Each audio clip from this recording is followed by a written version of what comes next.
In a small African village surrounded by dusty roads and old mud houses lived a young girl named Amara.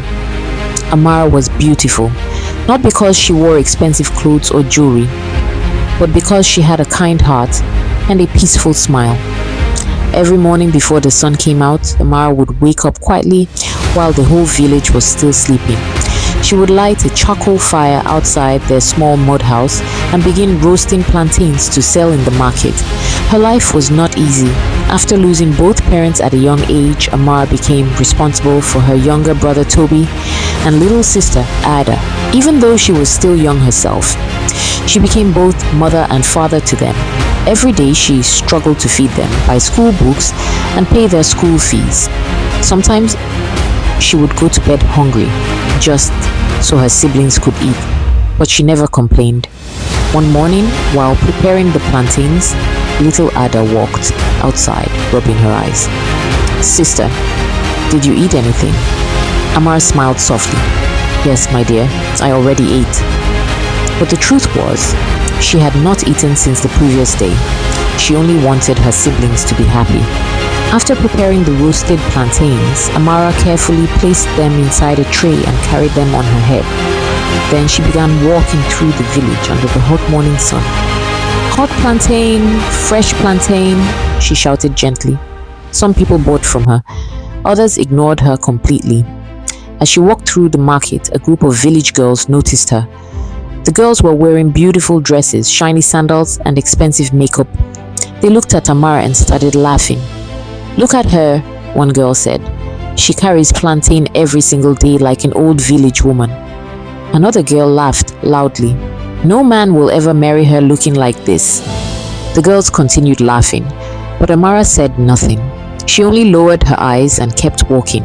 Deep inside, their words hurt her badly, very badly, because no matter how hard she worked, people only saw her poverty. At night, after selling all her plantains, Amara returned home tired and weak. But even then, she still cooked for her siblings, washed their clothes, and helped them with schoolwork. One night, while sewing her torn dress under a lantern light, tears slowly rolled down her face. Her younger brother Toby looked at her sadly. "Sister, one day I will become rich and take care of you."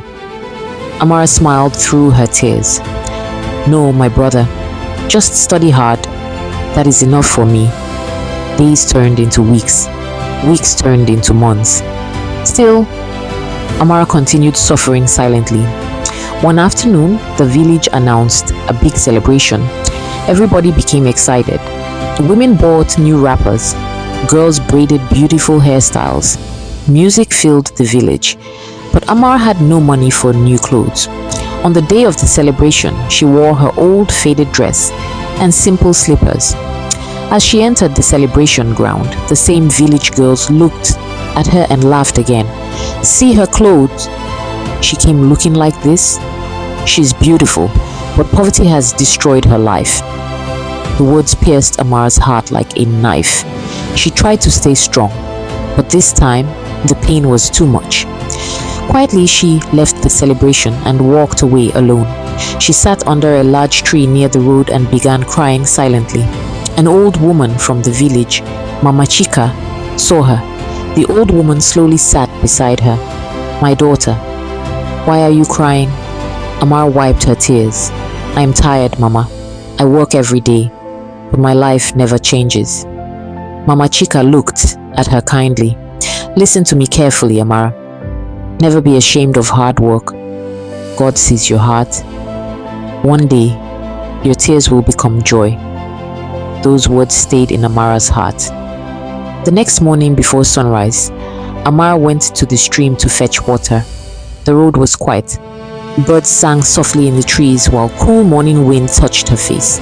She balanced a bucket of water carefully on her head and began walking back home. Suddenly, a luxurious black car stopped beside her. Amara became frightened.